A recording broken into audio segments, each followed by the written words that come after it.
Va ora in onda Zoom, il drive time in mezzo ai fatti, con Antonino Danna.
Buonasera Antonino, a te la linea.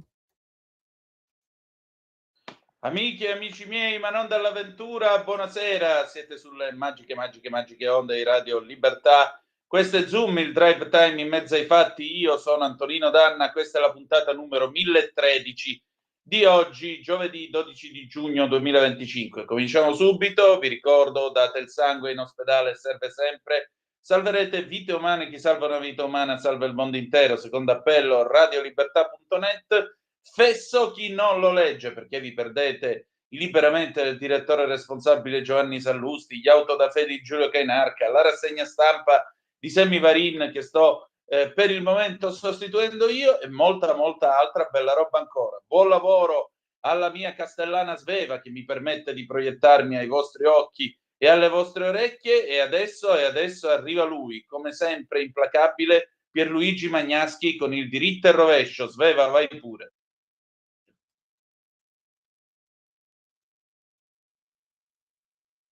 Antonino, dammi un attimo, purtroppo non si apre.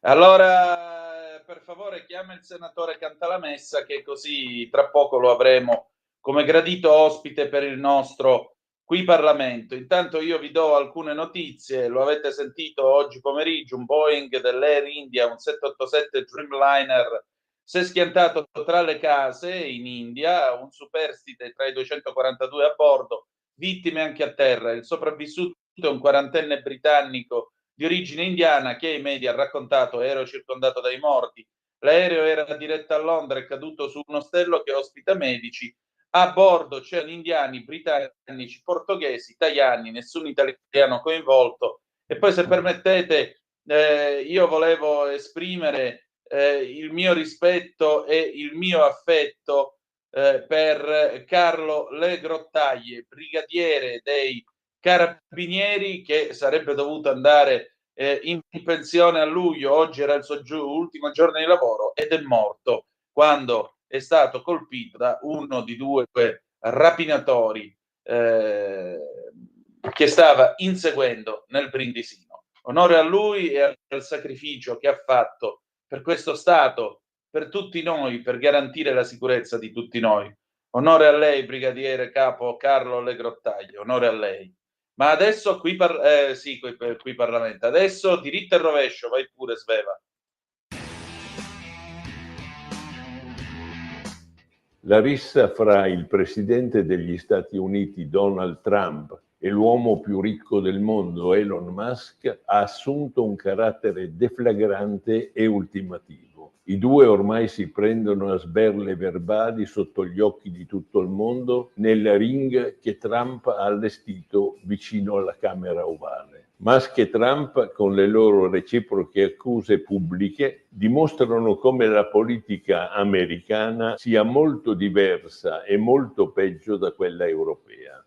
In Italia, ad esempio, l'ex presidente della Liguria, Toti, è stato condannato e costretto a dimettersi dalla carica di presidente della regione perché aveva ricevuto un contributo elettorale di 100.000 euro regolarmente denunciati. Maschi invece ha potuto regalare in pubblico a Trump un contributo equivalente a 255 milioni di euro, cioè in sostanza 2.500 volte di più del contributo ottenuto da Toti, senza che succedesse nulla. Non solo, adesso per reagire agli attacchi Trump ha fatto sapere che a Musk potrebbe far tagliare le commesse pubbliche dalle quali deriva la sua ricchezza. Una minaccia pubblica di questo genere in Europa comporterebbe le immediate dimissioni di chi l'ha fatta.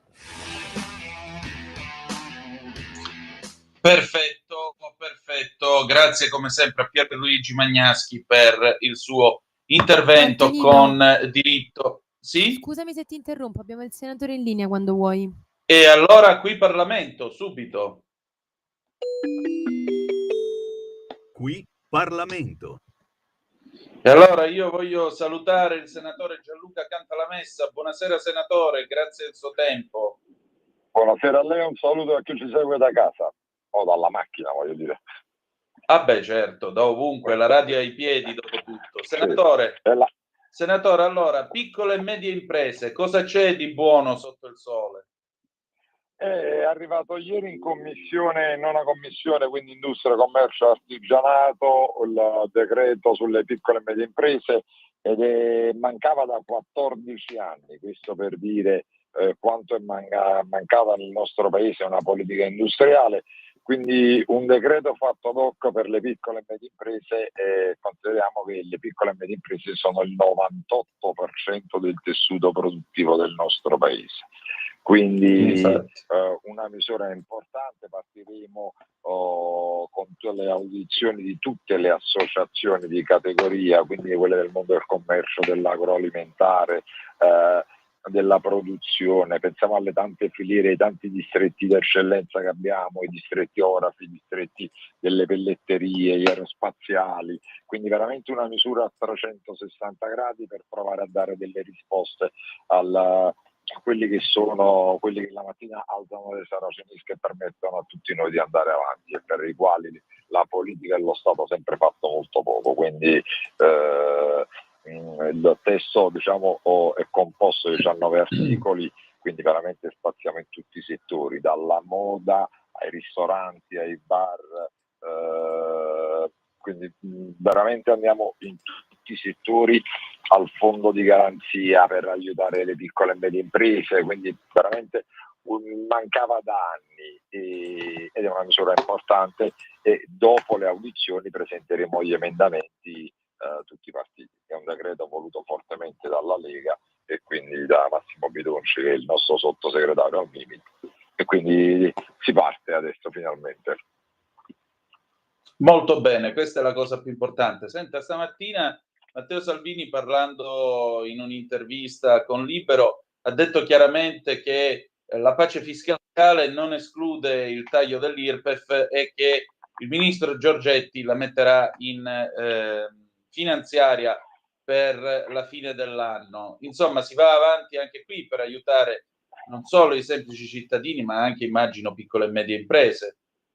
Ma assolutamente sì, perché noi abbiamo un dato che nel 2018 la somma delle rimanenze fiscali, cioè la somma delle cartelle di Equitalia e delle varie agenzie di riscossioni che sono sulle scrivanie di tutti gli italiani, ammontava a 800 milioni di debiti. Quindi nel 2018 800 milioni, nel 2023 1 miliardo, 1200, cioè 1 miliardo e 200 milioni il valore delle rimanenze fiscali, quindi è aumentato di 400 milioni.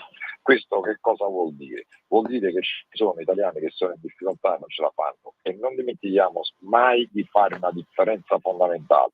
Una cosa è chi non dichiara, altra cosa è colui che dichiara tutto quello che ha guadagnato e l'anno dopo non ha i soldi per pagare. Nel secondo caso non possiamo parlare di evasori, perché se ho dichiarato tutto quello che ho guadagnato è perché volevo rispettare tutte le regole. Il problema magari è che l'anno dopo ho perso dei clienti o ho avuto dei problemi, ma non ho soldi per pagare quello che ho dichiarato. La sinistra fa passare il piccolo imprenditore, il commerciante, l'artigiano, il professionista come un grande evasore, quando così non è, perché ripeto, se una persona ha dichiarato tutto quello che ha guadagnato e l'anno dopo non ha i soldi, è giusto che lo Stato tenga in considerazione lo stato di difficoltà nel quale versa questa partita. Quindi io trovo certamente, e io vedo quando andiamo per strada, la cosa più bella è vedere le persone che ci dicono ragazzi non mollate, ed è una sensazione bellissima, perché vuol dire che arriva, che ci stiamo impegnando per quelli che non vengono considerati dalle sinistre, perché poi le sinistre alla fine passano il tempo a parlare di ambientalismo, LGBT, e questi sono gli argomenti dei quali vogliono parlare. e il fascismo ovviamente. No, ma poi le cose che loro vogliono tutelare sono ambientalismo, LGBT e immigrati. Ecco. Non fa una piega, senatore. Senta, quali sono i suoi prossimi impegni? Domani sul territorio, in giro per sezioni, perché ho anche l'onore di essere il segretario della provincia di Napoli della Lega. Sabato abbiamo una grande manifestazione e poi da lunedì si ritorna sui provvedimenti, quindi abbiamo in settimana prossima in commissione antimafia avremo l'onore di avere il generale Mori, che è un eroe dello Stato che la sinistra ha voluto crocifiggere per tanti anni, ma alla fine il tempo è galantuomo e il generale Mori non solo è stato assolto, ma è stato assolto perché il fatto non sussisteva e quindi in formula piena. E adesso stiamo andando a appurare la verità, che per tanti anni, per interesse di qualcuno, è stata nascosta, e lo dico anche in prossimità del 19 luglio, che è l'anniversario dell'uccisione del giudice Borsellino. E poi arriverà questo provvedimento che ci vedrà non impegnati di più, perché ieri l'abbiamo incardinato e siamo a 70-75 associazioni che hanno fatto richieste di audizione, quindi questo dà il senso di quanto sia atteso. Eccellente, allora buon lavoro senatore, grazie ancora una volta del suo tempo. Grazie a lei, un saluto a tutti, grazie. Sigla, pausa, pubblicità e poi Gabriella Ronza con Epos. Qui Parlamento. La tua radio è ascoltabile anche con la televisione in digitale. Sul telecomando della televisione digitale o del tuo ricevitore digitale puoi scegliere se vedere la TV o ascoltare la radio. Risintonizza i canali radio e troverai anche Radio Libertà, canale 252.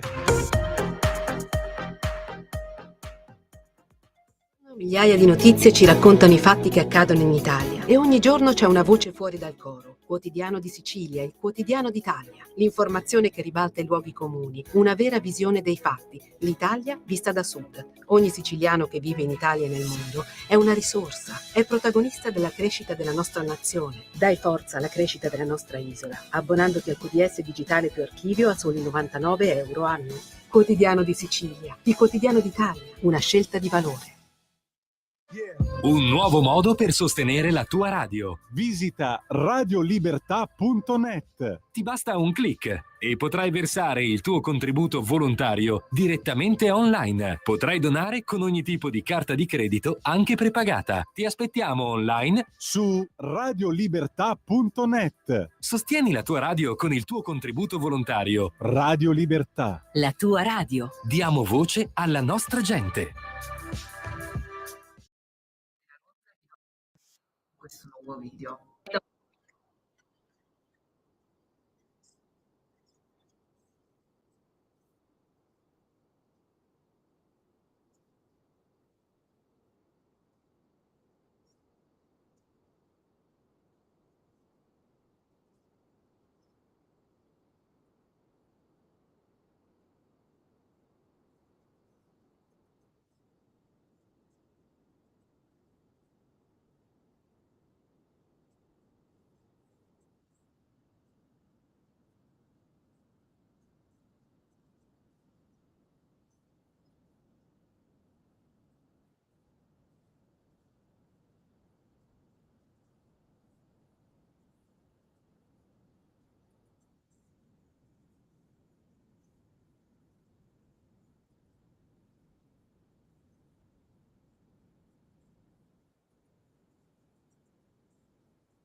In quanti ti promettono trasparenza, ma alla fine ti ritrovi sempre con la bocca chiusa e non puoi dire quello che pensi. Radio Libertà non ha filtri né censure, ascolta la gente e parla come la gente. Antonino, di nuovo a te la linea. Grazie cara Sveva, parole sante quelle della nostra Gabriella Ronza, le etichette sociali e le parole non sono mai, no, quelle parole sono importanti per riprendere il buon Nanni Moretti e l'esempio della disabilità credo sia quantomeno calzante, quanto mai calzante semmai. A proposito, il disco start che avevamo fatto ascoltare erano i Madness con One Step Beyond del 1979. Adesso noi cambiamo argomento e passiamo a parlare di Maurizio Bolognetti. Maurizio Bolognetti, segretario dei Radicali Lucani, è arrivato al 6° giorno di sciopero, anzi di digiuno, e lo sta facendo perché ha bisogno che la RAI ascolti le sue opinioni, la RAI lucana. Perché? Perché Maurizio Bolognetti da tempo si batte per la legalità, per il diritto alla conoscenza e nel battersi per questo ha scoperto che, come diceva lo stesso il buon collega Pino Ciociola, che per Avvenire racconta la terra dei fuochi in Campania da più di 20 anni, beh, diciamo che ora siamo arrivati alle terre dei fuochi e c'è qualche problema anche in Basilicata. E però, com'è e come non è, la RAI sembra non avere tempo per interessarsi di queste sue denunce. Non c'è solo questo nella discussione che noi facciamo, c'è anche molto altro. Per cui vi chiedo di ascoltare il faccia a faccia con il nostro Maurizio Bolognetti. Vai pure Sveva quando vuoi. Allora, io questa sera ho il piacere di ritrovare l'amico Maurizio Bolognetti, segretario dei Radicali Lucani, radicale di lungo corso e in particolare, Maurizio, senti, tu sei al 4° giorno di un altro sciopero della fame. Perché? Perché tutto questo? Che sta succedendo? Ma intanto scusami se sono pignolo preciso digiuno in Prego, questo prego. caso. Ecco. Ma che cosa sta succedendo? Succede quello che succede da una vita, succede quello che succede da sempre.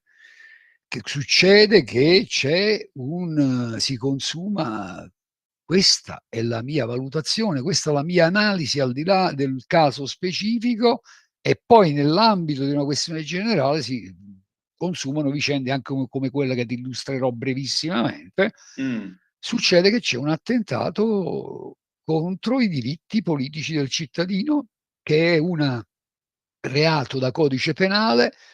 Chiunque con violenza, minaccia o inganno impedisce in tutto o in parte l'esercizio di un diritto politico, ovvero determina taluno a esercitarlo in senso difforme dalla sua volontà, è punito con la reclusione da 1 a 5 anni. E qui tutto sta ad intendersi cosa intendeva il legislatore che nella sua saggezza ha partorito questo articolo parlando di violenza e inganno. Beh, io ti dirò che se parliamo per esempio del servizio pubblico radiotelevisivo, infatti dovrò trovare il tempo e la forza per scrivere sicuramente alla presidenza della Commissione di Vigilanza Parlamentare sui servizi radiotelevisivi, sicuramente c'è violenza nella misura in cui c'è censura, nella misura in cui c'è rimozione, nella misura in cui il servizio pubblico radiotelevisivo, e non c'è niente di personale in quello che dico perché sto parlando e la critica è agli atti e alle omissioni, fa sparire dei fatti e allora c'è l'inganno e c'è la violenza, c'è l'inganno nei confronti degli elettori, c'è violenza perché la violenza non è solo quella fisica, c'è tutto questo è quello che si consuma a mio avviso in maniera reiterata in questo paese, anche a più riprese in occasione di tornate referendarie. Peccato che alcuni, quando provavamo ad avvertire nell'ambito di un'analisi di che decadimento della qualità delle nostre democrazie non se ne sia accorto. Segnatamente sto chiedendo, nell'ambito di un'operazione verità, alla RAI ragione del fatto che, nonostante io abbia avvertito per tempo, visto che c'è stato il sequestro di un sito, che è il sito della Daramic in seno al sito di bonifica di interesse nazionale di Tito Scalo, del quale mi sono occupato per qualche lustro, presentando, pensate un po', nel 2009 un esposto denuncia alla Procura della Repubblica in cui ritengo di essere stato io a fornire agli inquirenti plurimi elementi sui quali indagare. Ebbene, se leggo bene le notizie, quello che mi arriva da Potenza e dintorni, a me sembra che le ragioni che hanno indotto la Procura della Repubblica a sequestrare il sito della Daramic per una pesante contaminazione delle matrici ambientali, terra, acqua, sicuramente acqua,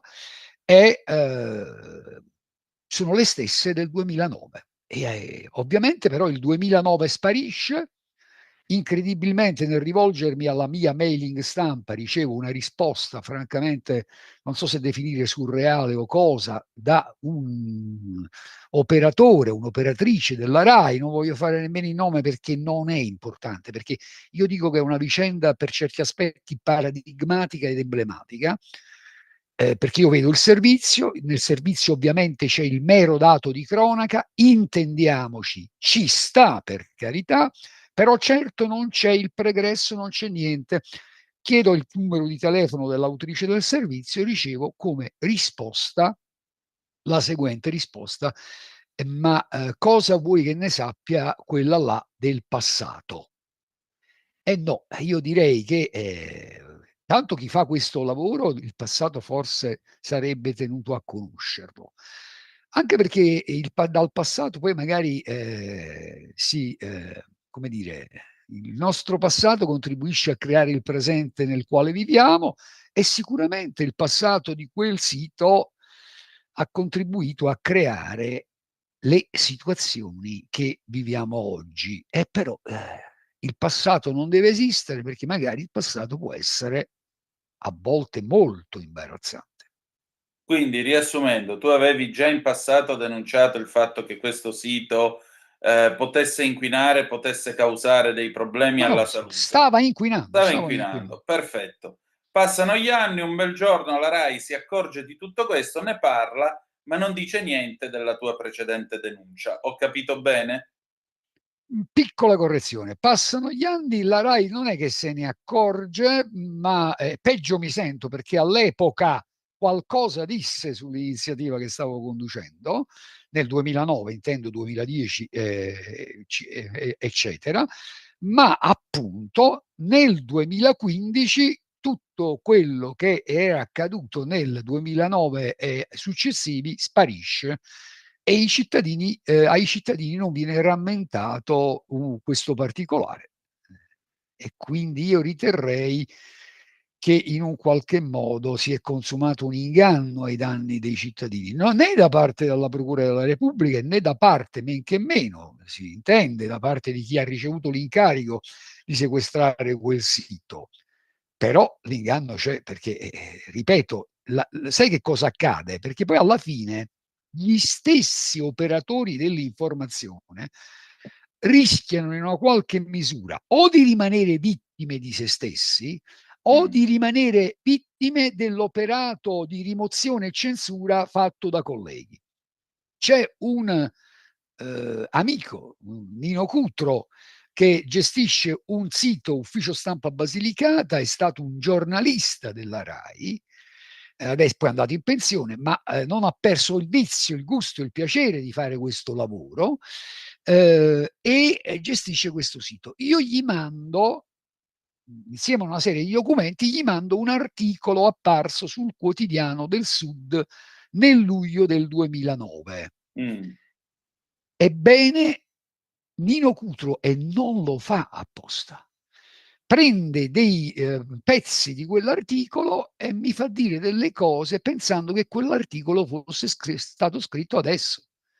Certo. Ma aveva ragione, perché sembra la fotocopia delle ragioni che hanno indotto la procura nel 2015 a sequestrare il sito d'Aramic. Ecco, ma io però mi pongo una domanda, cioè la regione Basilicata è una regione con 600.000 abitanti, voglio dire, con tutto il rispetto, credo che un servizio regionale in una regione di 600.000 abitanti, che è grande quindi quanta popolazione, quanto un quartiere di Milano, e nel momento in cui arriva uno che fa un'inchiesta, che segnala un problema di questo genere, beh, dovrebbe essere intanto notizia d'apertura secondo i miei criteri, secondo con adeguata citazione di chi per primo ha fatto questa denuncia, e terzo magari dovrebbero venirti a intervistare e dire: ma scusa, tu com'è che sei arrivata a questo? Per quale motivo? Che cosa vuoi fare? Cosa chiedi alla politica lucana e così via? È successo tutto questo? Hanno in programma di farlo oppure no? Tu O è stai più descrivendo importante la sagra delle mozzarelle a Rocca Cannuccia, con tutto il rispetto per le mozzarelle lucane, per ci Rocca mancherebbe. Cannuccia e per le mozzarelle, chiaramente. Soprattutto per Rocca Cannuccia, quindi.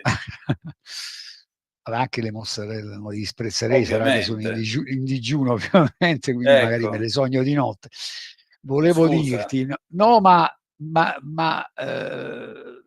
tu hai descritto un mondo perfetto e c'è anche un bellissimo film con Kevin Costner, Un mondo perfetto, tra l'altro, in cui nasce l'amicizia tra questo bandito che è diventato bandito così per una vitaccia che ha fatto, ma che si affeziona tantissimo a questo bambino che aveva rapito. Vabbè, ma lasciamo stare le mie cinefilie, ma hai descritto un mondo perfetto. Ovviamente non è andata così, è da tempo che non va così, è da tempo che non va così anche quando pongo e sottopongo alcune questioni, come ho fatto tra il 2010 e il 2011, ricevendo risposta alla commissione parlamentare deputata a vigilare sui servizi radiotelevisivi. Non solo, ti dirò di più, qualche mese fa sono stato definito in una brevissima nota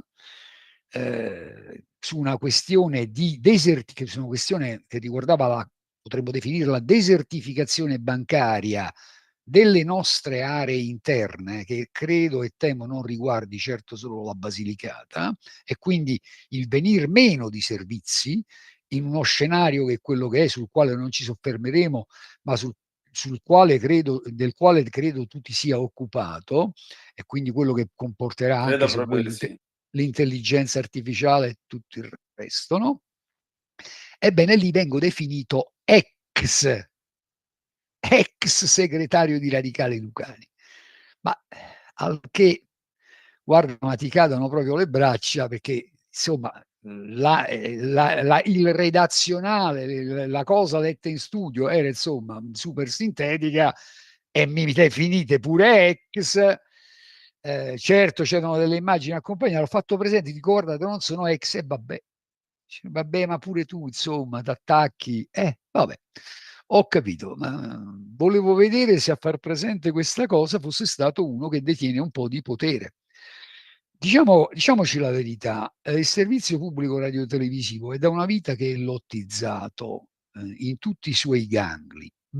Credo a discapito di tanti buoni, ottimi giornalisti, e con gli effetti che poi tutto questo produce. E non venitevene fuori con una questione di colori, perché sapete meglio di me che è una cosa assolutamente trasversale.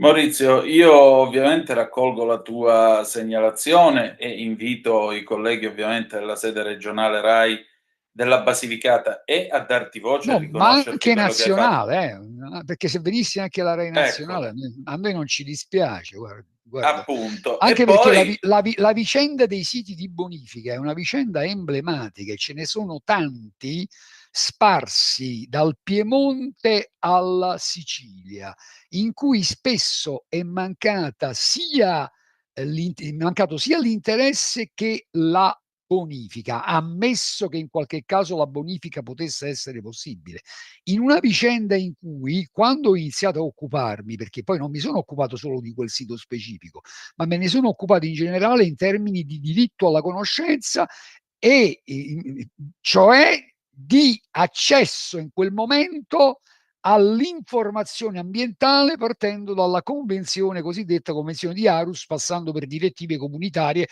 non applicate di fatto, in cui ti ritrovi per esempio ben più di 10 anni fa con un'altissima funzionaria del Ministero dell'Ambiente che ti dice testualmente: caro Bolognetti, tu vuoi i documenti, le conferenze di servizio istruttorie e decisorie? In quel momento non era Tito Scalo, era Taranto.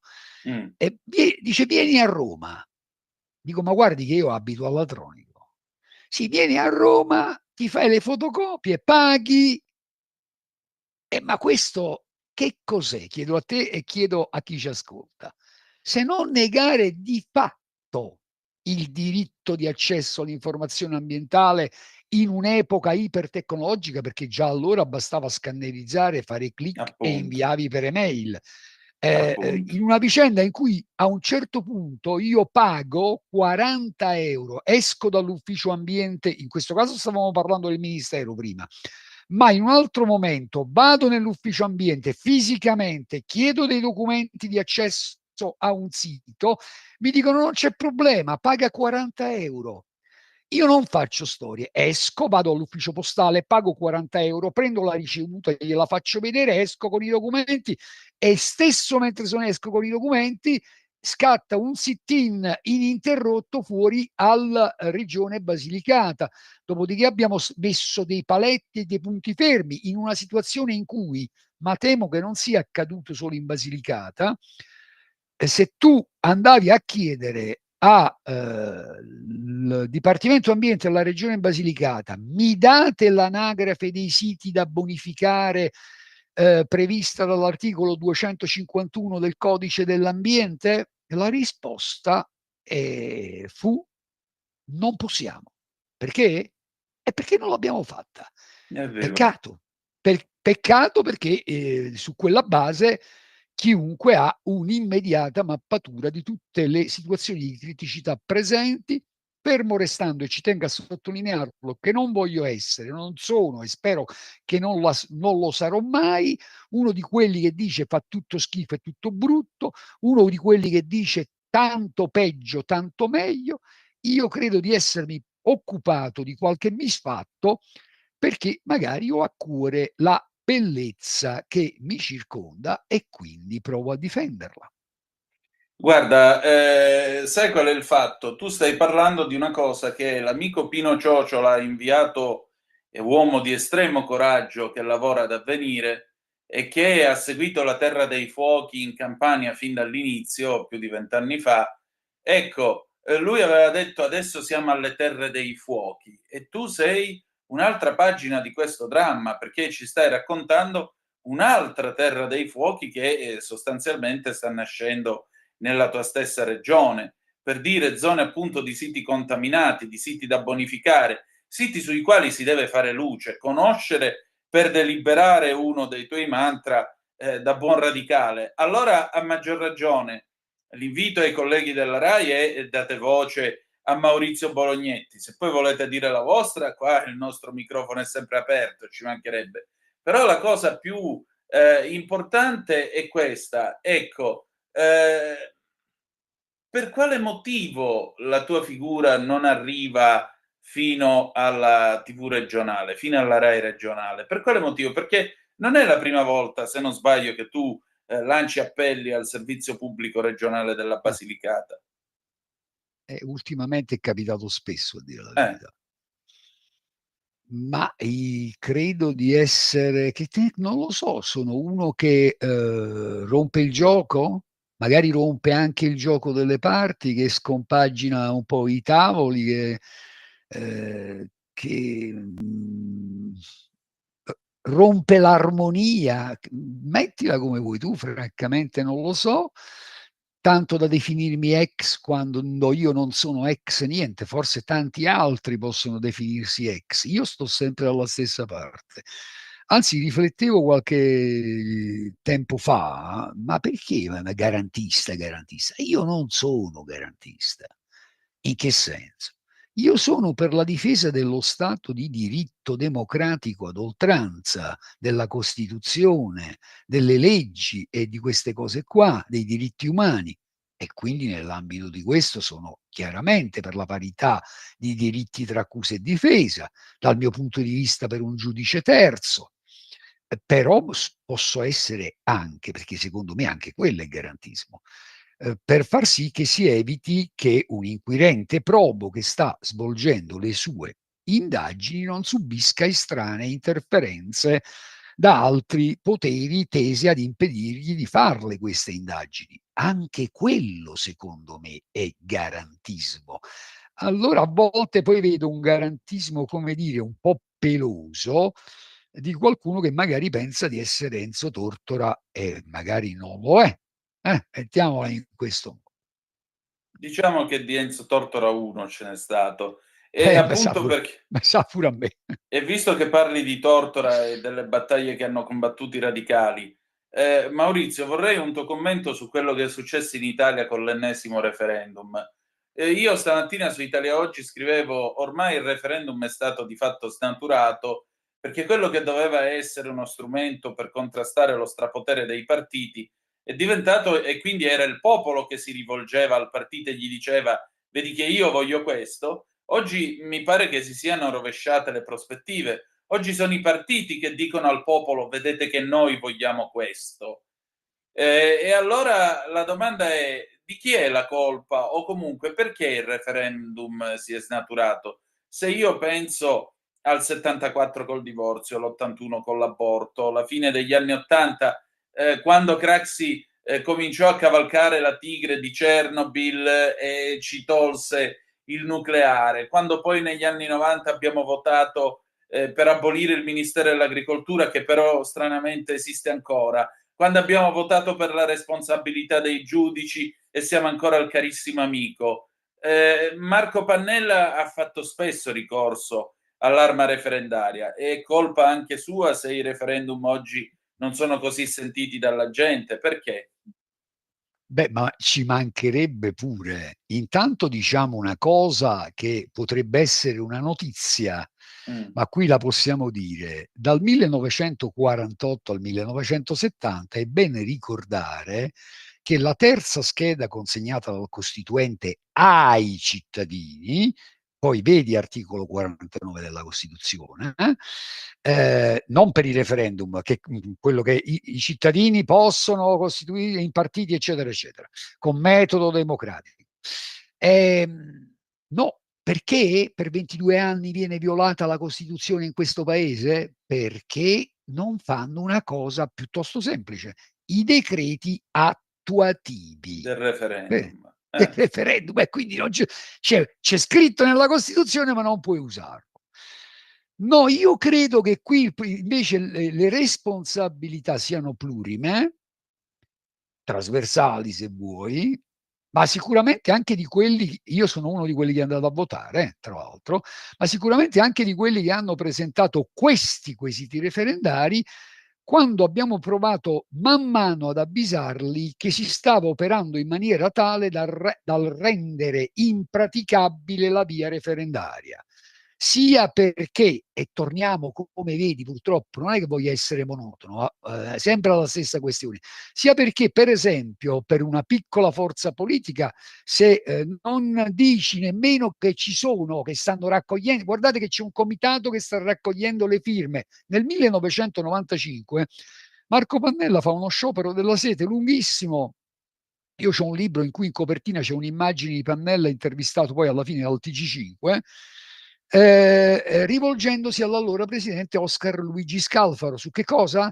Sul fatto che praticamente i cittadini non sapevano che era in corso una campagna di raccolta firme in calce a una serie di quesiti referendari.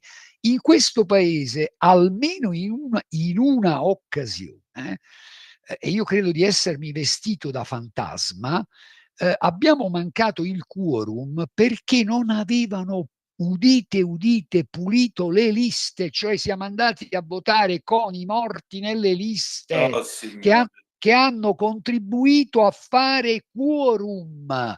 Avete capito? Eppure quando denunciavamo tutto questo, io di levate di scudi non ne ho viste da parte di un ceto dirigente, un ceto politico che insomma ha sempre, quasi sempre, non tutti, visto i referendum e l'istituto della democrazia diretta, anche le proposte di iniziativa popolare di legge su cui non sei obbligato ad andare nella direzione del proponente, ma perlomeno dovresti discuterle, spesso e volentieri rimangono nei cassetti del Parlamento.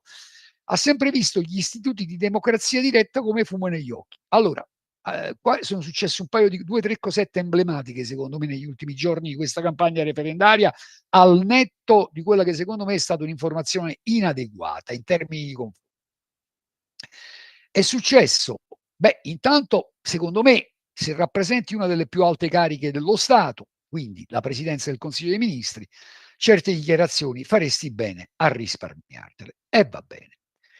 Ma anche dall'altra parte, io non ho capito se volevano suicidarsi o cosa, nel momento in cui, dando anche una certa sensazione potenzialmente una certa sensazione agli elettori, tu dici se io raggiungo 12 milioni di voti, praticamente c'è il foglio di sfratto. Questo per non parlare che qualcuno si è appropriato non di 12 rotti, ma di tutti e 14, inclusi quei pochi rispetto a quelli che sono andati a votare, che hanno votato no e non hanno votato sì. Ma scusate, voi state facendo un referendum nel merito delle questioni o stiamo facendo un referendum che prescinde dalle questioni e viene utilizzato come strumento finalizzato ad altre ragioni? Credo che questo sia stato un errore clamoroso. Altro errore di questo tipo lo commise, credo, Renzi con il referendum costituzionale che lo trasformò praticamente in un credo, se ricordo bene, su di lui e perse. Esatto. Io me la sarei risparmiata al posto suo. Esattamente, infatti io citavo pure questo esempio accanto al fatto e dicevo questa cosa, cioè avrebbero fatto prima a pagare un istituto di opinione per sapere quanti erano, anziché fare questa gara per contarsi tra di loro e dire: "Ah beh, il campo largo cosa?" Sì, perché a questo punto sarebbero legittimati a dire dall'altra parte: beh, tanto larghi non siete. 350 milioni di euro per una cosa che potevano chiedere alla Ghisleri pagando, non lo so. Oppure, ma questo credo che sia quasi bestemmia da parte mia, ma lo sostengo da un po' di tempo, vedo che qualcuno l'ha ripresa in questi ultimi tempi, forse sarebbe giunto il momento di interrogarsi sul manteniamo il quorum o non lo manteniamo? E nel togliere il quorum alziamo il numero di firme necessarie per presentare un quesito referendario, anche in considerazione del fatto che adesso si può firmare anche in maniera digitale e in tanti credo non avrebbero problemi a farlo, qualcuno sì, ma in tanti altri no. Quindi forse dovremmo anche interrogarci su questo, fermo restando però tutti i problemi che sono a monte e che la gente giustamente poi alla fine sì, il lavoro, ma figurati che gliene frega tutti quanti questi qua, tutti del lavoro e delle nostre e della situazione nella quale magari potenzialmente ci troviamo e quindi poi va come va. E lo abbiamo visto. Credo che sia forse il referendum meno votato nella storia della Repubblica, laddove, ricordiamolo anche, non moltissimo tempo fa, l'ultima volta che si è fatto il quorum, eppure in una situazione non idilliaca, ma il quorum si è fatto, ci fu una grande mobilitazione, fu sul referendum, quello sull'acqua pubblica. Adesso non ricordo quanti erano i quesiti referendari, io anche in quel caso andai a votare. Beh, ho l'impressione che non siano andati esattamente nella direzione di quella che pure era un'indicazione. Sì, è un referendum abrogativo, ma mi sembra evidente che c'è un'indicazione da parte del corpo elettorale Tant'è vero che sempre Oscar Luigi Scalfaro, poi possiamo discuterne, disse: quando il popolo decide, riferito ai referendum, il Parlamento scrive sotto dettatura. È talmente vero che, come tu hai citato l'esempio prima della responsabilità civile, ma potremmo farne anche altri, siamo andati in direzione esattamente contraria in quel caso. Maurizio, per chiudere, perché ho davvero ancora pochi minuti, che cosa ti aspetti adesso dalla Rai Lucana e soprattutto ti chiedo quando finirà questo tuo digiuno? Che cosa mi aspetto? Mi aspetto direttore, caporedattore.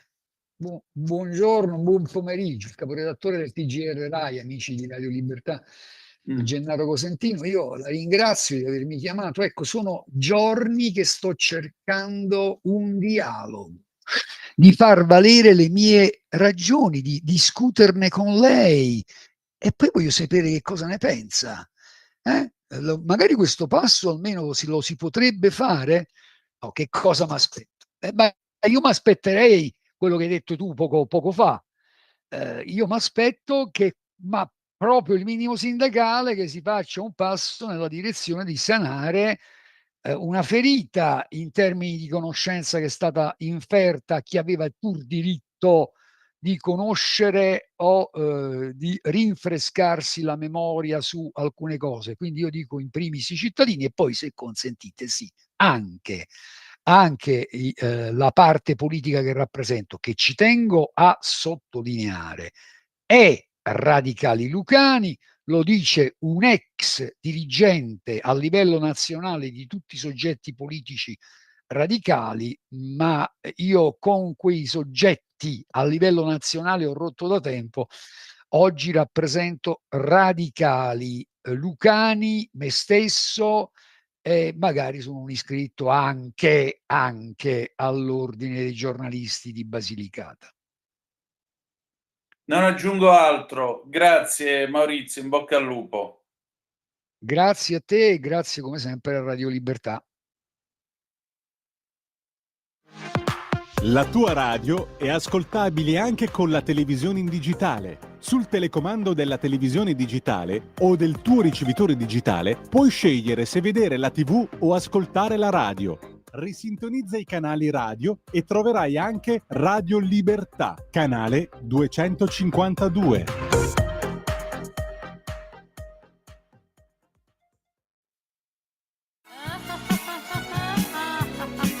Pesca dalla rete, le interviste di Luisella Pescatori, detta La Pesca, con le freelance di Rete al Femminile, le voci fiere di una nuova prospettiva, ovvero segreti e consigli del lavoro autonomo declinato al femminile.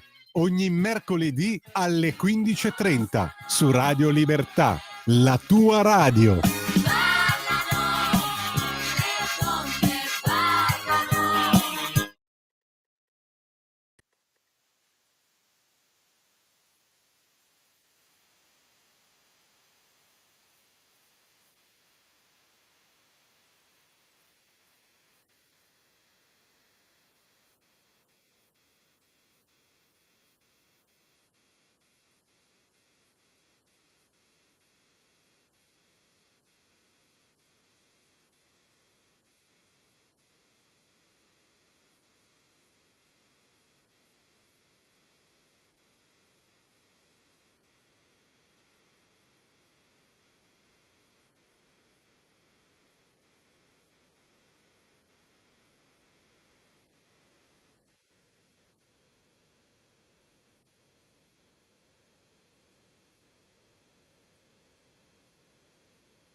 Di nuovo a te la linea, Antonino.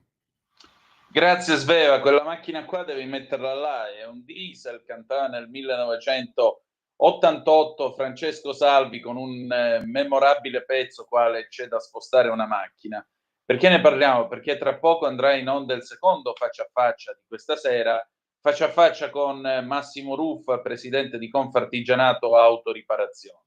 Abbiamo parlato con lui del settore dell'automobile e segnatamente del caso rappresentato dai diesel Euro 5, diesel che non sono solo a bordo delle auto, diciamo, utilizzate tutti i giorni, ma anche a bordo di chi ha dei furgoni, dei furgoncini, dei camion e li usa per lavorare. E questo è un problema perché, specialmente nel Veneto, dove lui gravita, significa che ci sono qualcosa come 350.000 veicoli da lavoro che sono nei guai. Sono nei guai perché? Perché chiaramente con il blocco imposto dall'Europa non avrebbero potuto circolare, si sarebbe potuto tentare di aggirare il blocco con il Move-in, che è questa scatola nera che conta la percorrenza chilometrica dei mezzi per conto della Regione Veneto, ma questo avrebbe rappresentato un altro aggravio di spese e allora qui c'è bisogno di fare chiarezza una volta per tutte. Tra poco ascolterete le parole del presidente Ruffa, però prima vi voglio offrire le ultime notizie. Siamo sull'ADN Kronos, l'aereo caduto in India, il superstite 30 secondi, poi lo schianto, abbiamo ancora il telefono aperto 029294 7222. C'è stato un rumore fortissimo, l'aereo si è schiantato. Quando mi sono alzato attorno a me c'erano tanti corpi, dice l'unico sopravvissuto. Poi ancora il caso di Villa Pamphili, Roma, madre e figlia morte a Villa Pamphili, si stringe il cerchio sul killer. Secondo gli investigatori l'identificazione della donna sarebbe sempre più vicina. Nei giorni scorsi la polizia, proprio per questo, ha diffuso le foto dei suoi tatuaggi. Morta dopo una liposuzione a Roma, l'autopsia non si esclude l'embolia polmonare. Dai primi risultati dell'esame sul corpo della 47enne non ci sarebbero segni di uno shock anafilattico.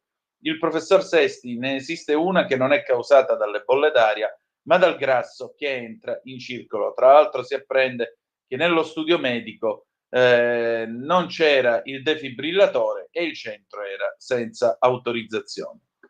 I due banditi che questa mattina sono stati inseguiti e uno di loro ha ucciso appunto il brigadiere Le Grottaglie, ecco, sono stati presi i due banditi, uno è morto. La Meloni dice dolore e sdegno. Ancora, migranti, la Corte europea dei diritti dell'uomo dà ragione all'Italia sui respingimenti in Libia. La CEDU ha dichiarato inammissibile un ricorso presentato da 17 migranti che accusavano l'Italia di averli respinti per procure in Libia durante un salvataggio in mare nel 2017. Pensate, 8 anni ci sono voluti per arrivare a questo punto. Vi state rendendo conto? Sì.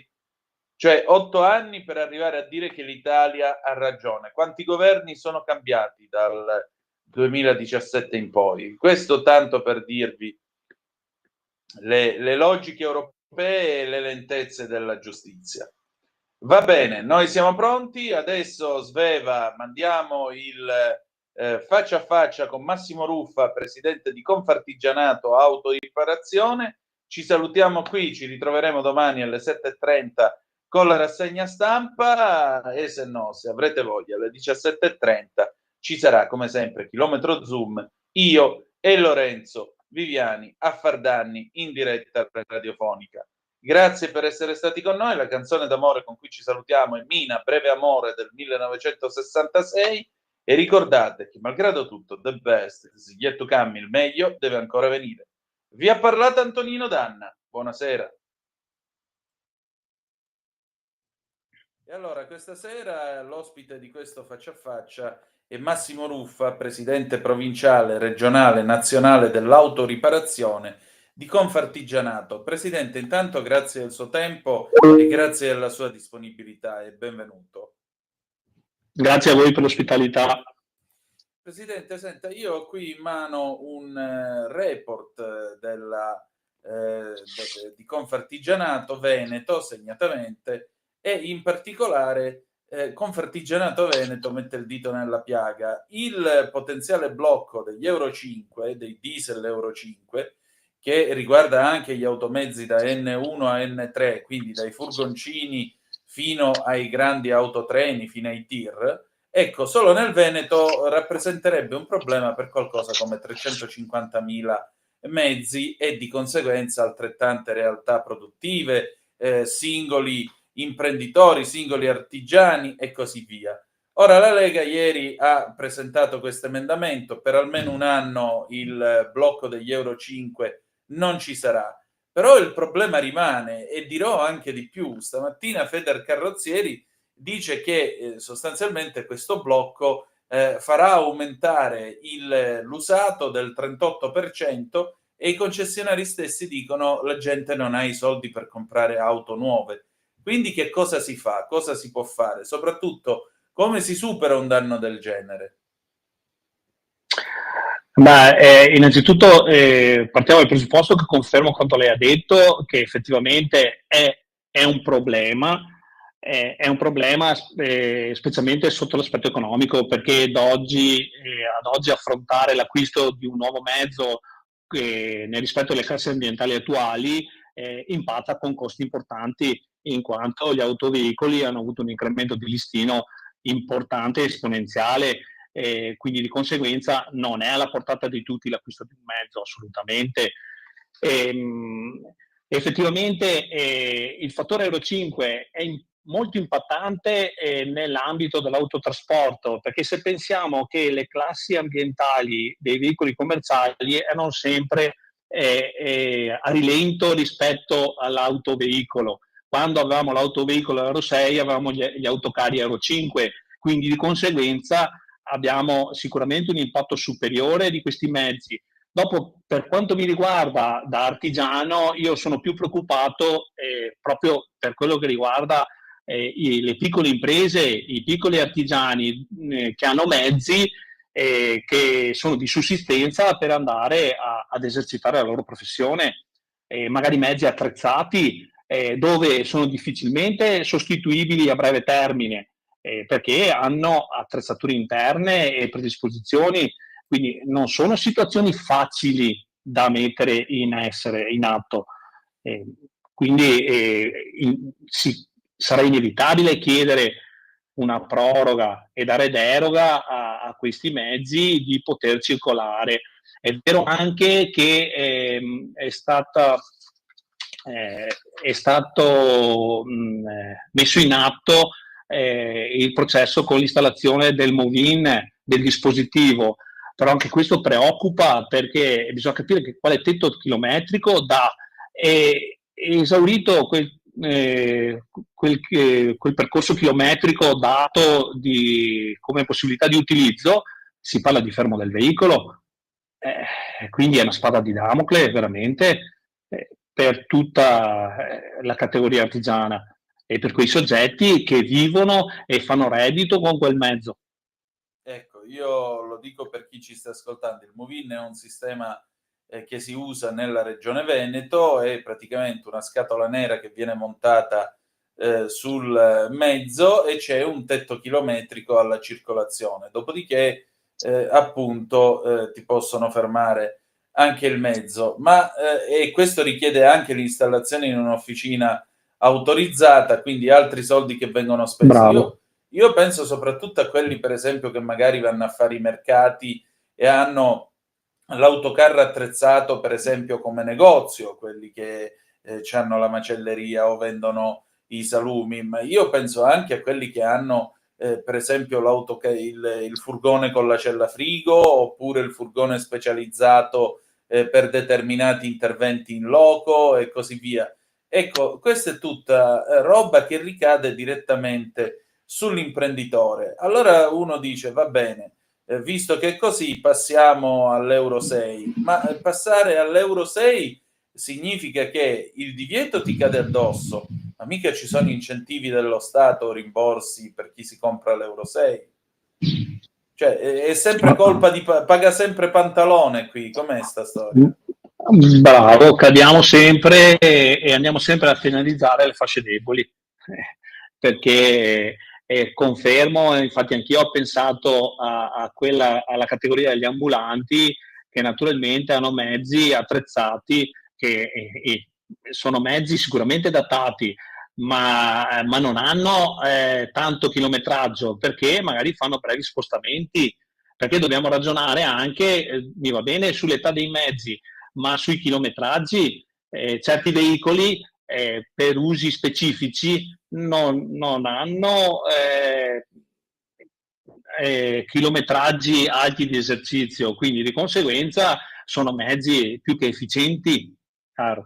Dopo, secondo me, c'è un altro aspetto anche che meriterebbe un giusto approfondimento, che è quello della verifica effettiva del livello di emissioni, che attualmente con i metodi che abbiamo in sede di revisione non siamo in grado di stabilire effettivamente quanto inquini un mezzo, perché abbiamo dei metodi obsoleti dove si parla solo di verifica dell'opacità. E quindi io mi pongo una domanda e dico: ma perché dobbiamo andare a castigare quei soggetti proprietari degli Euro 5 condannandoli quando magari mazzano per strada veicoli di classe superiore ai quali sono stati rimossi i dispositivi anti-inquinamento ed inquinano più dell'Euro 5 imputato al fermo. Appunto, quelli che fanno il giochino.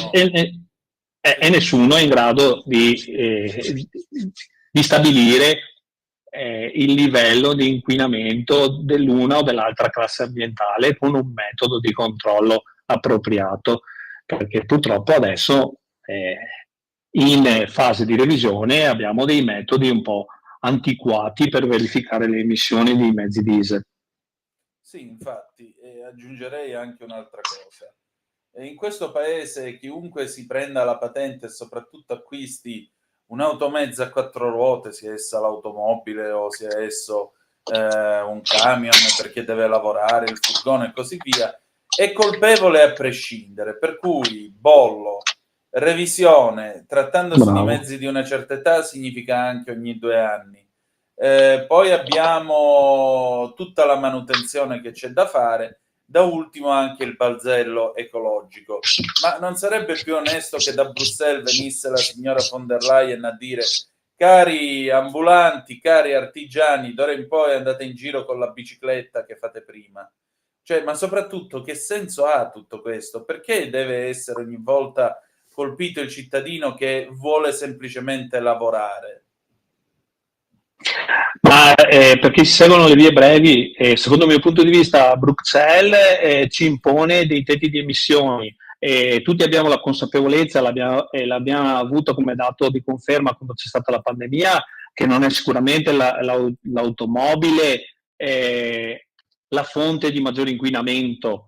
È logico e capiamo tutti che dove ci sono concentrazioni ci sono picchi elevati di inquinamento, però abbiamo visto che in quel periodo non è che l'inquinamento fosse scomparso totalmente, quindi ci sono altri fattori scatenanti, però diventa semplice andare a puntare il dito verso l'automobilista, in quanto è la soluzione con la massima applicabilità immediata, perché se io ti blocco il traffico non devo esercitare chissà quale funzione e ho subito un effetto immediato per evitarmi la sanzione europea.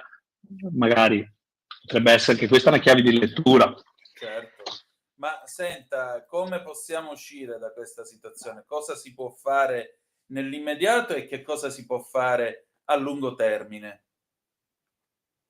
Ma nell'immediato, se noi vogliamo far sì che possa avvenire un cambiamento in questa fase di transazione, bisogna dare sostegno economico agli artigiani, alle piccole imprese, per poter affrontare un eventuale aggiornamento del loro parco, perché non è sostenibile ad oggi.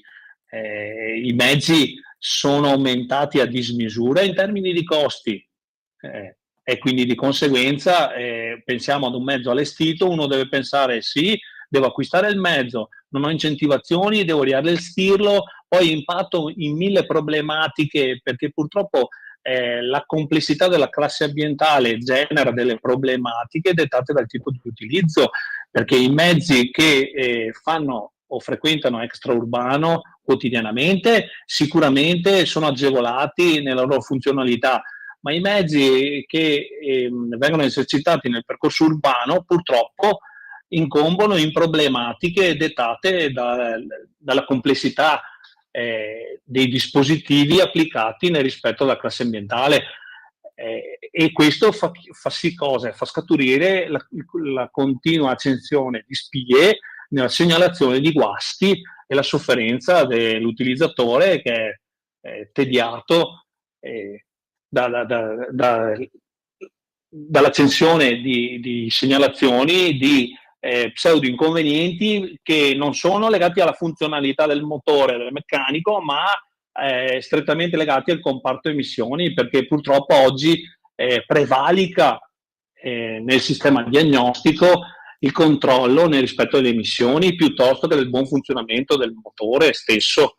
Però diventa veramente un'ossessione. Noi come autoriparatori siamo ossessionati dai clienti che ci chiamano sempre con spie accese dei veicoli che nello specifico queste spie sono attive per cause dettate da problemi legati alle emissioni principalmente. Quindi capisce che c'è una complessità che va a ripercuotersi nel portafoglio del consumatore in maniera molto impattante. Chiaro. Senta, che cosa le dicono i suoi iscritti? Che cosa le hanno chiesto in particolare? Ma la richiesta è quella di cercare di attuare le giuste leve per dare proroghe, dare deroghe nell'utilizzo di certi mezzi, perché non è sostenibile assolutamente l'applicazione di queste restrizioni. Impatterebbe troppo, e questo è quello che chiedono assolutamente. Senta, perché comunque altro facciamo fatica a chiedere, nel senso che o chiedere ristori economici per aiutarci a poter sostenere un cambio di un mezzo. Vorrei allargarmi un momento al suo settore, quello dell'autoriparazione. Quali difficoltà affronta oggi un autoriparatore che non necessariamente appartenga a una rete, per esempio sia un'officina autorizzata? Oggi quali sono le sfide che gli autoriparatori affrontano tra i vari balzelli e burocrazie che li colpiscono? Le sfide principali sono legate a due concetti: formazione e informazione. La formazione, perché naturalmente la formazione che dà casa madre sicuramente è più, come si dice, integrativa e più perfezionata nel farti capire meglio tutti i dispositivi e le complessità dei mezzi attuali, e l'informazione che manca da parte dei costruttori proprio verso i soggetti che non fanno parte della rete. Proprio c'è una carenza di informazioni, e questo mette in grossa difficoltà i sistemi di assistenza e di autoriparazione, perché tante volte si brancola nel buio. Ora, ancor più mi preoccupa il fatto che il mercato sta brulicando di marchi non europei, in particolare marchi cinesi, dove lì assolutamente, se il marchio europeo rientra dentro certi criteri di imposizione nel fornire le informazioni, il marchio cinese è proprio è lontanissimo da questi concetti e non rilasciano informazioni. Naturalmente, pensando che adesso in questa fase di transizione ci porta ad impattare inevitabilmente sempre più con veicoli di nuova generazione, elettrici, ibridi o plug-in hybrid, nei quali operare diventa molto importante essere informati per riuscire a operare in sicurezza. Mancando le informazioni, tante volte non si riesce ad operare in sicurezza quando parliamo di andare a intervenire su un veicolo elettrico, dove parliamo di lavorare su aree con tensioni elettriche che ti mettono a rischio. Questo con buona pace dell'Europa, che ci ha detto che si era giunti a equiparare sia l'intervento nell'officina di rete che l'intervento presso l'autoriparatore comune. Quindi un altro modo, un altro fantastico modo per favorire la concorrenza. Ecco, tanto le case non comunicano niente all'autoriparatore generico, i cinesi men che meno, e come va allora? Sì, purtroppo questo è un dato negativo, che mette in difficoltà il settore, mette in difficoltà veramente il settore. Però sta infiltrazione di marchi cinesi che brulicano e crescono di giorno in giorno, ogni giorno scopriamo un nome nuovo che arriva dentro. Naturalmente sono brand che arrivano in un mercato con piccoli numeri e quindi bypassano magari il dovere della norma, perché non avendo numeri importanti bypassano il dovere della norma, ma questo gli permette anche di marciare su questa questione, perché dopo a lungo andare crescono come quote di mercato. Però ci vuole la rete per dare assistenza. Tanti consumatori non capiscono che l'autoriparatore ha delle difficoltà perché impatta nella riparazione di mezzi complessi e complicati, dove non è più semplice fare interventi mordi e fuggi. Entro nell'officina, chiedo, pretendo e ho l'immediatezza dell'intervento. C'è troppa complessità oggi e bisogna educare anche il consumatore a questi concetti, specialmente in ambito di riparazione di veicoli elettrici o ibridi o plug-in. Lì assolutamente servono dei tempi tecnici per mettere in sicurezza il veicolo e per mettersi in sicurezza nell'operare. Questo va spiegato al consumatore, perché purtroppo il consumatore è troppo abituato all'immediatezza di tutto. Siamo abituati ad acquistare su Amazon e con un click avere tutto a casa, e quindi questo ci porta a pretendere che se andiamo dall'autoriparatore deve con la diagnostica, perché il concetto che è passato è che ma lei attacca il computer e lei sa tutto del veicolo.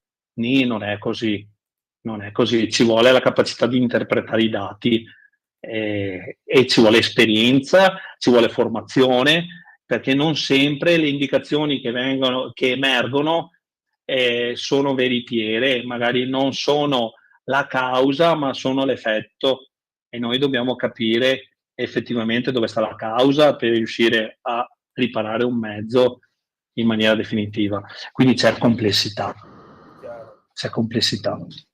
E dopo abbiamo un problema, mi perdoni, ma questa la devo dire, abbiamo un problema grosso che è A, la gestione del cambio generazionale, B, la mancanza di giovani e dell'attrattività verso i giovani. È pur vero che demograficamente abbiamo un calo di natalità e quindi inevitabilmente manca nei giovani, però i giovani che escono dagli istituti professionali non sempre rimangono attratti dall'ambiente di studio, in particolare nell'automotive, nell'autoriparazione, e si lasciano prendere dal mercato del lavoro, e naturalmente ce li perdiamo a discapito della nostra esigenza, perché purtroppo noi soffriamo di mancanza di maestranza. Questo è un grosso problema, perché adesso stiamo facendo interventi su veicoli datati o anche veicoli moderni dove necessitano tante ore di intervento. Questo naturalmente, non avendo personale, ci mette in difficoltà, e questo allunga i processi e i tempi di riparazione inevitabilmente, e di attesa per avere un appuntamento per la riparazione, perché siamo tutti oberati. Senta, ma perché non c'è più voglia di fare l'autoriparatore?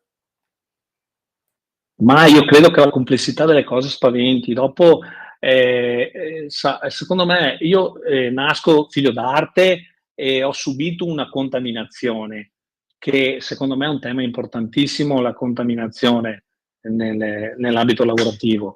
Proprio manca questo, perché purtroppo tutti i ragazzini che in tenera età, alla fine delle scuole dell'obbligo, iniziano a transitare nel periodo estivo nelle officine, ora diventa un problema gestirli, perché sono minori, per la sicurezza. Ci sono purtroppo troppe situazioni che fanno sì che i ragazzi si allontanino dal mondo dell'autoriparazione e dalla voglia di andare dentro un sistema per curiosità, che per fascino, perché magari tanti sono affascinati dal mondo dei motori, però dopo, quando entrano e devono sottostare a tutte le regole, no, questo non lo puoi fare per la sicurezza, devi fare questo, no, attenzione, non possiamo, devo nominarti un tutor, ci sono troppe complessità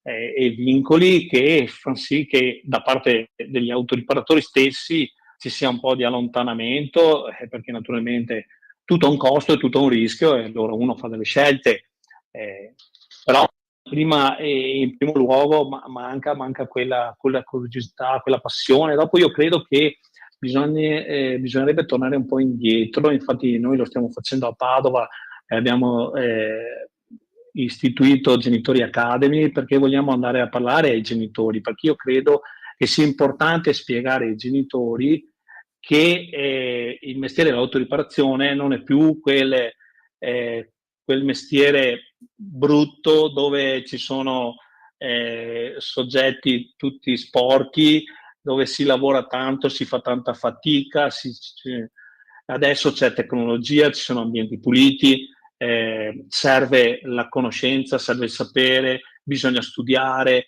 bisogna avere la conoscenza della lingua, perché tantissimi manuali si esprimono solo in inglese, quindi c'è un miglioramento importante nell'ambito lavorativo.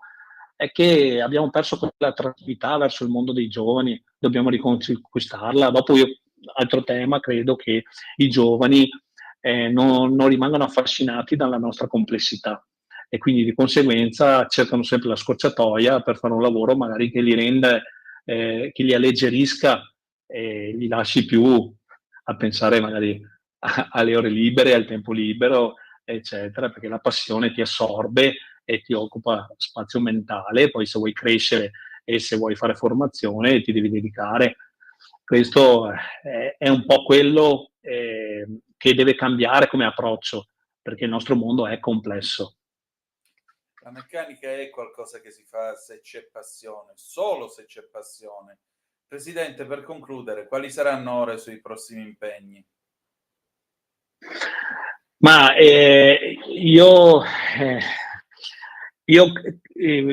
ho nella mia volontà di continuare a battere proprio questo aspetto legato alla formazione, legato all'apporto con le nuove generazioni, perché credo che se noi non pensiamo con lungimiranza al nostro futuro, ci sarà poco da discutere, perché se non curiamo il cambio generazionale, se non pensiamo a nuove figure che ci possono sostituire per portare avanti il nostro mestiere, tutto avrà un decadimento, è quello che noi non vogliamo assolutamente ottenere. Questo è il primo impegno che dobbiamo portare avanti assolutamente per la categoria e per il mondo dell'autoriparazione. Pienamente d'accordo. Grazie Presidente.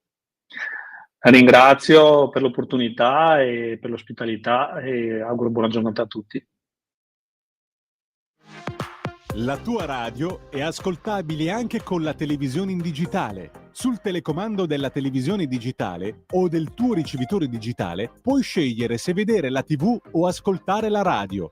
Risintonizza i canali radio e troverai anche Radio Libertà, canale 252.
Avete ascoltato Zoom, il drive time in